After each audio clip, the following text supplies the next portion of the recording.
London کے گھر میں آگ سے پاکستانی فیملی کے 3 بچے جاں بحق ہو گئے۔ بچوں کی والدہ تشویشناک حالت میں ہسپتال میں داخل ہیں۔ متاثرہ فیملی کا تعلق جہلم سے بتایا جا رہا ہے۔ مزید جان لیتے ہیں فرید قریشی سے۔ جی فرید۔ میں مشرقی لندن کے علاقے ایسٹ ہیم کے اس گھر کے باہر موجود ہوں جہاں پہ ہفتے کی صبح آگ لگی اور اس آگ سے اب تک 3 بچے جاں بحق ہو چکے ہیں۔ 8 سال کا بچہ موقع پر جاں بحق اسے قرار دیا گیا۔ 2 جو بچے ہیں، ایک بیٹی ان کی تھی 11 سال کی اور ایک جو 14 سال کا بیٹا ہے، اسے بعد میں ہسپتال میں ان کی وفات ہوئی۔ ایک بیٹا جو اس گھر کا ہے وہ ابھی تک ہسپتال میں ایڈمٹ ہے اور ان کی والدہ جو ہے نعمانہ، ان کی طبیعت زیادہ ناساز ہے، وہ تشویشناک حالت میں ہے۔ ان کے ہسبینڈ جو ہیں خرم مشتاق، وہ بھی ہسپتال انہیں بھی لے جایا گیا اور اس فیملی کا تعلق جو ہے پاکستان کے علاقے جہلم سے ہے۔ کہ بیٹی میرے بچوں کے ساتھ کھیلتی تھی، افسوس صرف اس چیز کا کہ ہم بچا نہیں پائے۔ میرا چھوٹا بیٹا still in trauma again ask کہ اچھا وہ پھر آئیں گے نا، مطلب وہ آ جائے گی نا آیت۔ میاں بیوی بہت بہت سویٹ، پوری فیملی۔ بہت بڑا سانحہ ہے ہم سب کے لیے، ہماری فرینڈ تھی، بہت زیادہ تکلیف میں ہیں ہم سب۔ لواحقین ہیں جو ان کو صبر ملے، جو دنیا سے چلے گئے ہیں ان کو جنت میں جگہ دے۔ پڑوسیوں کے مطابق چند منٹ کے اندر فائر بریگیڈ یہاں پر پہنچ گئی اور لندن فائر کا یہ کہنا ہے کہ 40 فائر فائٹرز نے تقریباً 1 گھنٹے کی کوشش کے بعد اس آگ پر قابو پایا۔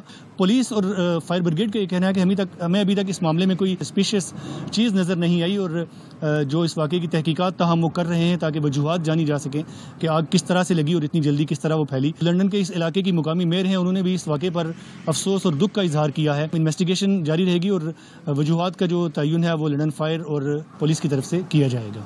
لندن کے گھر میں آگ سے پاکستانی فیملی کے 3 بچے جاں بحق ہو گئے۔ بچوں کی والدہ تشویشناک حالت میں ہسپتال میں داخل ہیں۔ متاثرہ فیملی کا تعلق جہلم سے بتایا جا رہا ہے۔ مزید جان لیتے ہیں فرید قریشی سے۔ جی فرید۔ میں مشرقی لندن کے علاقے ایسٹ ہیم کے اس گھر کے باہر موجود ہوں جہاں پہ ہفتے کی صبح آگ لگی اور اس آگ سے اب تک 3 بچے جاں بحق ہو چکے ہیں۔ 8 سال کا بچہ موقع پر جاں بحق اسے قرار دیا گیا۔ 2 جو بچے ہیں، ایک بیٹی ان کی تھی 11 سال کی اور ایک جو 14 سال کا بیٹا ہے، اسے بعد میں ہسپتال میں ان کی وفات ہوئی۔ ایک بیٹا جو اس گھر کا ہے وہ ابھی تک ہسپتال میں ایڈمٹ ہے اور ان کی والدہ جو ہے نعمانہ، ان کی طبیعت زیادہ ناساز ہے، وہ تشویشناک حالت میں ہے۔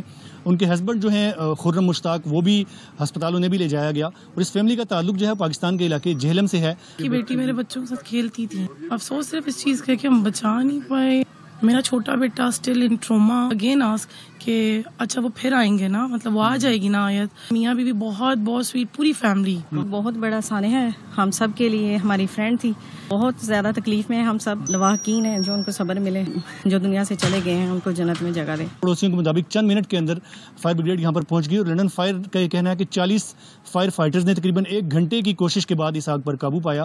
پولیس اور فائر بریگیڈ کا یہ کہنا ہے کہ ہمیں ابھی تک اس معاملے میں کوئی سسپیشس چیز نظر نہیں آئی اور جو اس واقعے کی تحقیقات تاہم وہ کر رہے ہیں تاکہ وجوہات جانی جا سکیں کہ آگ کس طرح سے لگی اور اتنی جلدی کس طرح وہ پھیلی۔ لندن کے اس علاقے کی مقامی میئر ہیں، انہوں نے بھی اس واقعے پر افسوس اور دکھ کا اظہار کیا ہے۔ انویسٹیگیشن جاری رہے گی اور وجوہات کا جو تعین ہے وہ لندن فائر اور پولیس کی طرف سے کیا جائے گا۔